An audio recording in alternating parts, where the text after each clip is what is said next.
साथ मैं स्वागत करती हूँ डॉक्टर एच.एस. रावत जी का। गुरुदेव आप मंच पर आए और मंच आपका है। ओम ब्राह्मणे ब्राह्मणो ब्रह्म वर्चसी जायताम राष्ट्रे राजन्य सूरः इसभ्यो अतिव्याधि दोगरी धेनु बोड़ा निर्वाण आसु सप्तिः पुरंदर योसा जिष्णु रथेष्टा सुभयो यवायस्य यजमानस्य वीरो जायताम निकामे निकामे न परजने वस्तु फलवस्त न औषध पच्यंताम योग क्षेमो न कल्पताम। ओम भूर्भुवस्सुः चतुर्वेदाय नमः। सभी मेरे साथ एक बार जयकारा लगाएंगे। बोलो काशी विश्वनाथ भगवान की जय। आज के इस प्रोग्राम के ऑर्गेनाइजर आचार्य अंजन जी अभी हमारे साथ मंच पर उपस्थित थे। हमारे इस BHU जो विश्व की बहुत बड़ी यूनिवर्सिटी है और इस यूनिवर्सिटी ने बड़े बड़े विद्वान दिए हैं। उस यूनिवर्सिटी के डायरेक्टर श्री SN संकवार जी, प्रोफेसर PK गोस्वामी जी, पांडे जी, मंच पर उपस्थित सभी विद्वानगण और मेरे सामने उपस्थित सभी दूर दराज से आए हुए विद्वान बंधुओं, आज का विषय है ज्योतिष और आयुर्वेद। पहले मैं ये बताना चाहूंगा ज्योतिष है क्या, और फिर ज्योतिष में भविष्यवाणियां क्यों फेल हो जाती हैं, क्योंकि फिर ज्योतिष बदनाम होती है। आपने देखा होगा कि ज्योतिष आज से नहीं, जब से सृष्टि की उत्पत्ति हुई है तब से ज्योतिष है। और ज्योतिष को जानने के लिए आदमी को गूढ़ गणित की आवश्यकता होती है। गूढ़ गणित के साथ साथ मेमोरी की आवश्यकता होती है। और हमारे मन की जो गति है इतनी फास्ट होनी चाहिए कि हम बहुत जल्दी यूनिवर्स ब्रह्मांड के अंदर ग्रहों की गति की कैलकुलेशन कर लें। ज्योतिष एक विज्ञान है, लेकिन बहुत सारे वैज्ञानिक मानते नहीं है कि यह विज्ञान है, वो कहते हैं अंधविश्वास है। लेकिन जब मेरी वैज्ञानिकों के साथ टीवी के ऊपर डिबेट होती है तो भागते हुए नजर आते हैं। हमारे यहां पर भी BHU में वैज्ञानिक है, धर्म के भी वैज्ञानिक है और वैसे भी वैज्ञानिक है।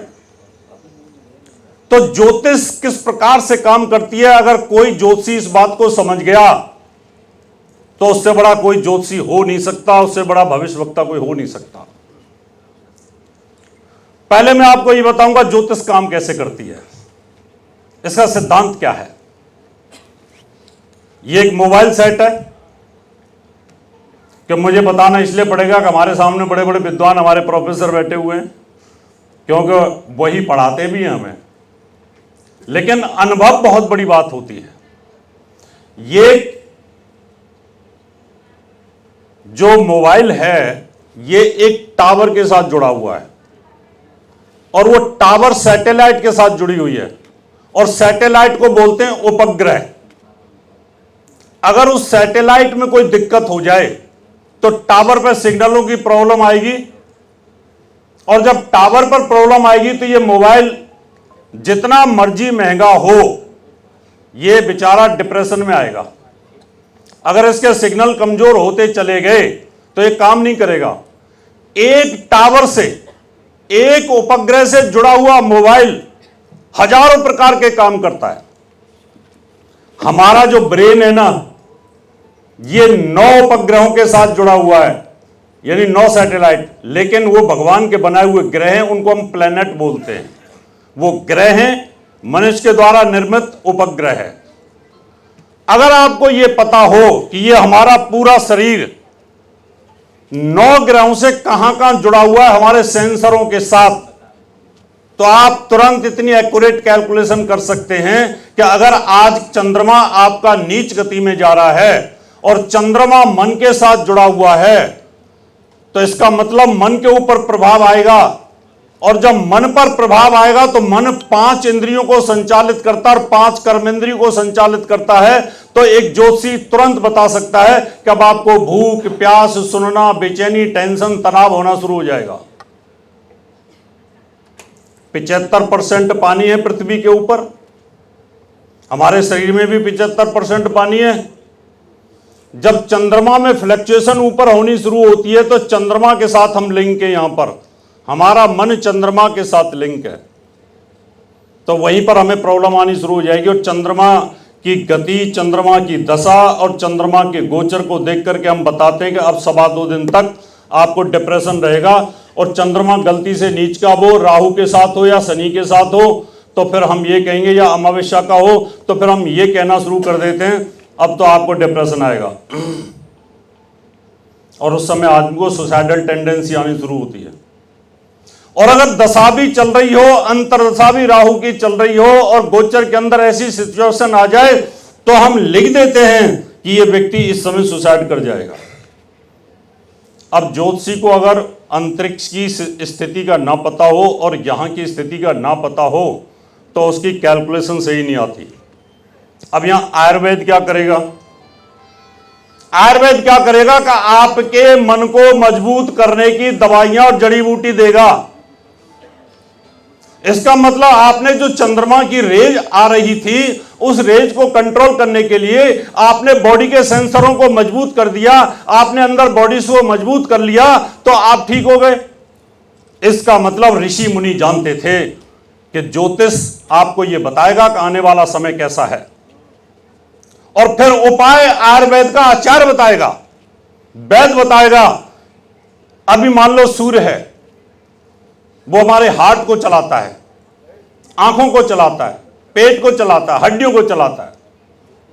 अभी सूर्य की किरण ऐसे जुड़ी हुई है, सूर्य के साथ मेरा हार्ट जुड़ा हुआ है और सूर्य की दशा में, और राहु यहां से निकलना शुरू हो जाए इस तरीके से, राहु ने ग्रहण लगाकर सूर्य की रेज को रोक दिया, जो हार्ट को चला रही थी किरणें वो राहु ने काट दी। विजिबल नहीं है, इफेक्टिव है। ज्योतिष का 50% पार्ट जो है विजिबल है, इफेक्टिव है, कैलकुलेटिव है, और 50% नहीं है। 50% पराविज्ञान पे काम करता है कि आदमी बिना देखे उन किरणों को कैलकुलेशन करता है। और जैसे ही इसने यहां किया तो हम बताएंगे कि इस समय फलानी तारीख को हार्ट अटैक आएगा। अभी इस समय सूर्य जो है केतु की युति में आ गया है 17 तारीख को, और मैंने YouTube पे भविष्यवाणी कर रखी है कि इस समय कोई राजा, उसको तकलीफ होगी। वो 1 हफ्ते पहले तकलीफ की थी, 2 हफ्ते पहले वीडियो, 3 हफ्ते पहले वीडियो बनाए थे, और मैंने कहा था कि कोई राजा पदमुक्त होगा और कोई राजा अपनी आयु को खो बैठेगा। तो सत्यपाल मलिक और झारखंड के पूर्व मुख्यमंत्री दोनों चले गए स्वर्गलोक को, और राष्ट्रपति उपराष्ट्रपति धनखड़ साहब को पद मुक्त होना पड़ा। इससे पहले अगर बहुत सारे लोग मेरे YouTube को सब्सक्राइब करके बैठे होंगे तो मैंने 7 भविष्यवाणियां की थी, और वो भविष्यवाणियां 2024 में की थी। मैंने ये कहा था 2025 बहुत बुरा होगा, लेकिन न्यूमरोलॉजिस्ट सब कह रहे कि 2025 बहुत अच्छा होगा, बहुत अच्छा होगा। 9 नंबर है, 9 नंबर है, मंगल का है, मंगल बहुत अच्छा है। और मैं अकेला टीवी के ऊपर जद्दोजहद कर रहा था कि नहीं, ज्योतिष का विनाश मत करिए कि 2025 बहुत खराब होने वाला है। और उसकी फिर मैंने बताई क्यों खराब होने वाला है। 2025 की शुरुआत में अक्टूबर से 2024 से लेकर मंगल नीच का चल रहा था, मंगल नीच का चल रहा था, फिर मंगल की युति हुई केतु के साथ में, फिर मंगल की समसप्तक शनि के साथ में। अब ऐसी स्थिति जब जब भी पूरे विश्व में हुई है, जब जब भी शनि राहु की युति हुई है, जब जब भी शनि केतु की युति हुई है, जब जब भी शनि और मंगल की युति हुई है, तब तब युद्ध होते हैं। पूरा इतिहास उठा के देख लो, विश्व युद्ध, पहले विश्व युद्ध से लेकर के आज तक का आपके पास 100 साल का अगर पंचांग होगा तो। मैंने उसको कैलकुलेशन की और वो कैलकुलेशन बड़ी सटीक निकली। तो मैंने कहा नहीं, 2025 तो बड़ा खतरनाक जा रहा है। तो मैंने पहली भविष्यवाणी की कि जो युद्ध चल रहे हैं उनके अलावा नए युद्ध होंगे 2 देशों के, और भारत और पाकिस्तान के युद्ध की भविष्यवाणी मैंने 2020 में करी थी, ग्रहण के टाइम पर। वो कैलकुलेशन क्यों करी थी? वो कैलकुलेशन इसलिए करी थी कि शनि और राहु की युति 2025 में इकट्ठी होगी, जो हिंदुस्तान और पाकिस्तान को नुकसान करेगी। उसके बाद कंबोडिया और थाईलैंड का युद्ध शुरू हो गया, और उसके बाद इजराइल और ईरान का भयंकर युद्ध हुआ।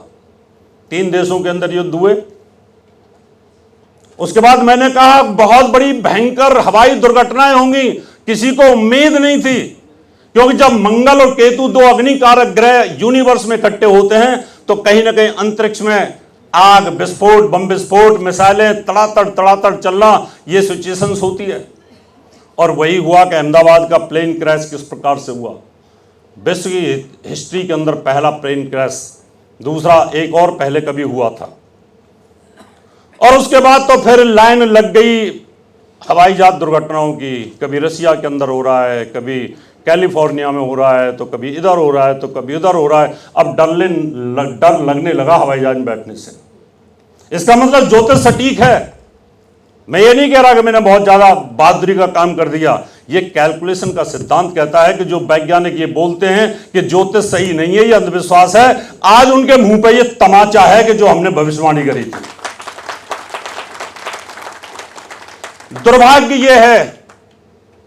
दुर्भाग्य यह है कि ज्योतिष को BHU के अलावा, अभी 2-4 और यूनिवर्सिटी होंगी, उनके अलावा कहीं सिखाया नहीं जाता, उसको मान्यता प्राप्त नहीं है।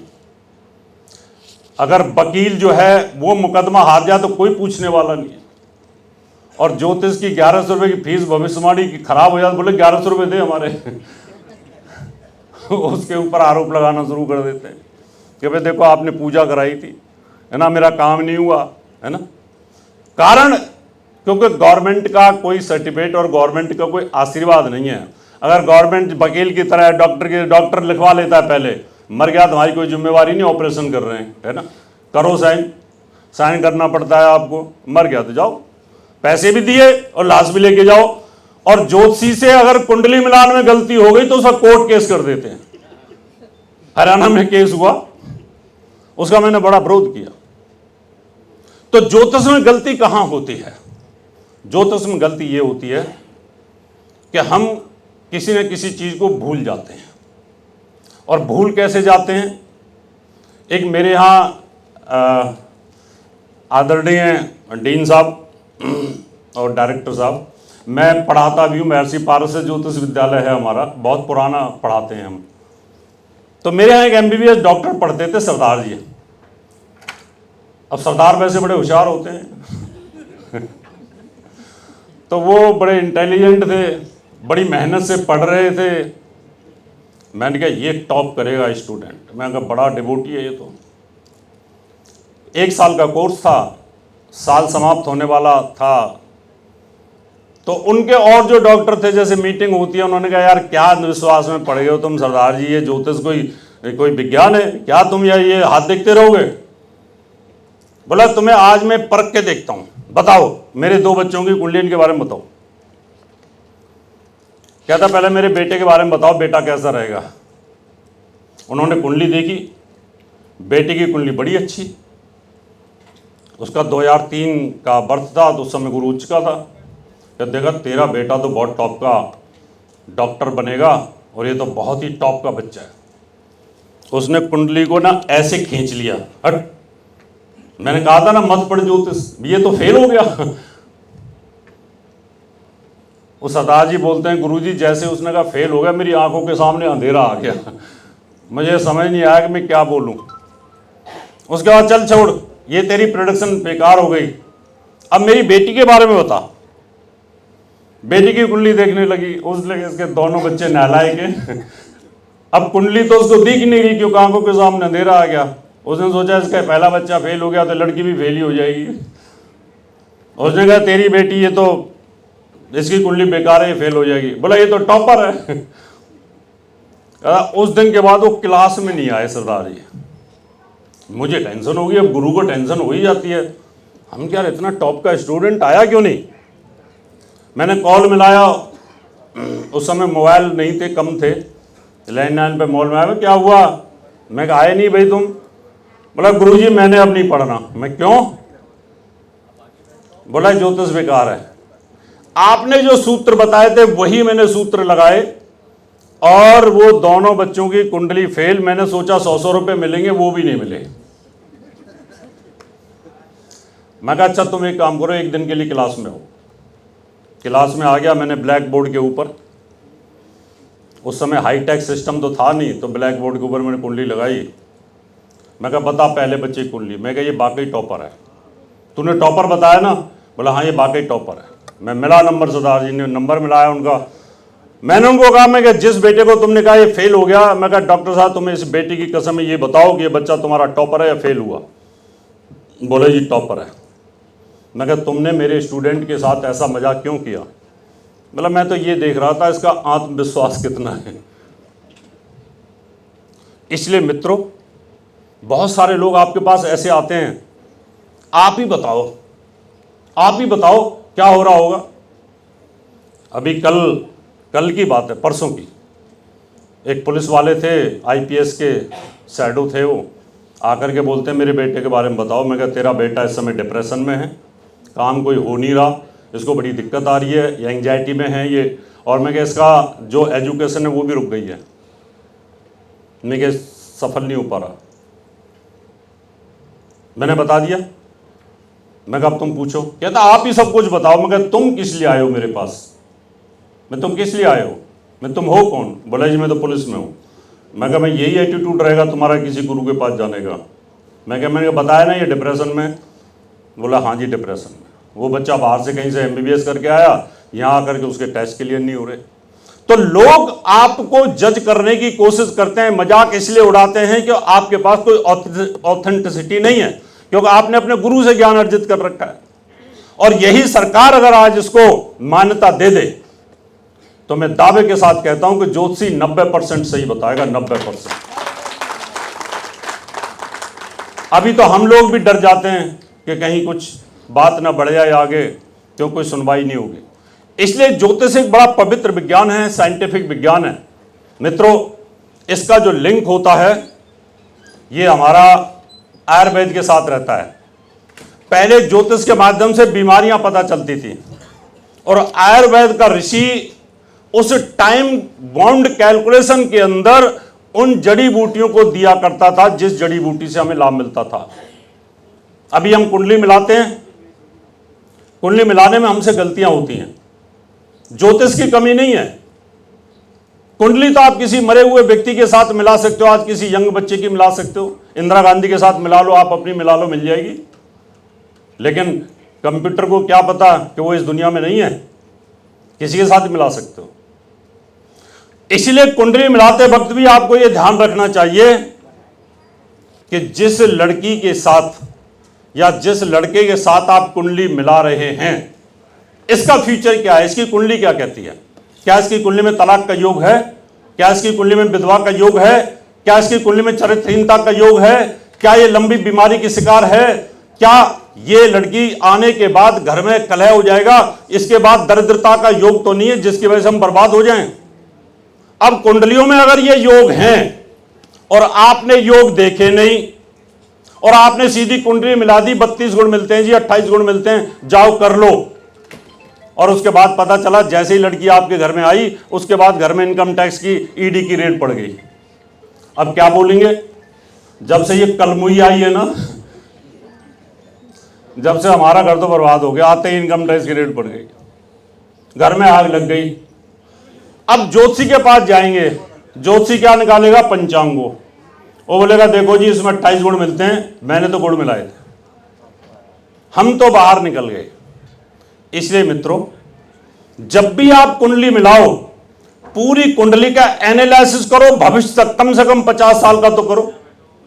50 साल शादी टिके, 50 साल नहीं तो 40 साल का करो, 40 साल तो नहीं 30 साल तक कम से कम आपको करना चाहिए कि अगले 30 साल तक उनकी कौन कौन सी दशाएं चलेंगी। उन दशाओं में राहु या शनि की दशा तो नहीं आने वाली। उस अगले 30 साल में 7.5 का प्रभाव तो नहीं आने वाला। अगर 30 साल में शनि की 7.5 आ गई और शनि नीच का चल रहा है, मान लो उनकी कुंडली में बाय बर्थ नीच का है, तो वो वैवाहिक जीवन आपको तबाह करेगा। क्योंकि जब बुरे ग्रहों की दशा ऊपर से ब्रह्मांड से हमारे सिर पे लगती है तो हम कहीं ना कहीं डिस्टर्ब होते हैं। यत पिंडे तत् ब्रह्मांडे अंतरिक्ष में अगर कोई गड़बड़ होती है तो शरीर में गड़बड़ होती है। अगर वहां पर सूर्य और मंगल की युति हो गई तो यहां पर भी सूर्य मंगल की युति होगी। अगर सप्तम भाव में मंगल और केतु की युति हो गई है अंतरिक्ष में तो हमारे सप्तम भाव पर भी होगी, और सप्तम भाव उस समय डैमेज हो जाएगा। लड़का मृत्यु को प्राप्त होगा, लड़की मृत्यु को प्राप्त हो जाएगी। इसका मतलब आने वाले समय में आपको यह ध्यान रखना पड़ेगा कि कुंडलियों के अंदर फ्यूचर क्या कहता है। फिर आपकी ज्योतिष जो है एकदम पवित्र नीर की तरह रहेगी, और ज्योतिष तो पवित्र है ही। गलती कहां हो रही है आजकल? 99 रुपए में 99 रुपए में ज्योतिष सीखिए, 3 दिन में टॉप के ज्योतिषी बनिए। 3 दिन में 12 राशि याद नहीं होती, टॉप का ज्योतिषी कहां से बन जाएगा? 27 नक्षत्र याद नहीं होते तो ज्योतिषी कहां से बन जाएगा? आजकल कंप्यूटर आ गए हैं, उनमें डेट ऑफ बर्थ फीड करो, उसमें 50-60% तो लिखा ही होता है। कुछ भी ऐसा होगा वैसा होगा, 50% तुक्का तो लग जाता है, और तुक्का लगते ही और फिर 2-4 आदमी और बीच में खड़े कर लो। पंडित जी आपने मेरी कुंडली देखी थी, जो आपने बताया ना वही हुआ, धन्यवाद, कोटि कोटि प्रणाम आपको, कोटि कोटि प्रणाम। अब आदमी ये फंसेगा दूसरा देख करके कि यार ये ज्योतिषी सही है, इसको कोटि कोटि प्रणाम भी हो रही है। ऐसे लोग भी घुस गए कालने में। तो आप लोगों के आसपास भी कोई इस प्रकार का व्यक्ति है तो उससे अलर्ट रहिए, अलर्ट करिए, पब्लिक को अलर्ट करिए। ज्योतिष को हमें बचाना है, हमारी यूनिवर्सिटियों को हमें बचाना है। मित्रों, आपने मुझे सुना और मैं बहुत बहुत धन्यवाद देता हूं आचार्य अंजन जी को कि आपका प्रोग्राम बहुत सुपरहिट हुआ। उसके लिए आपको बहुत बहुत बधाई।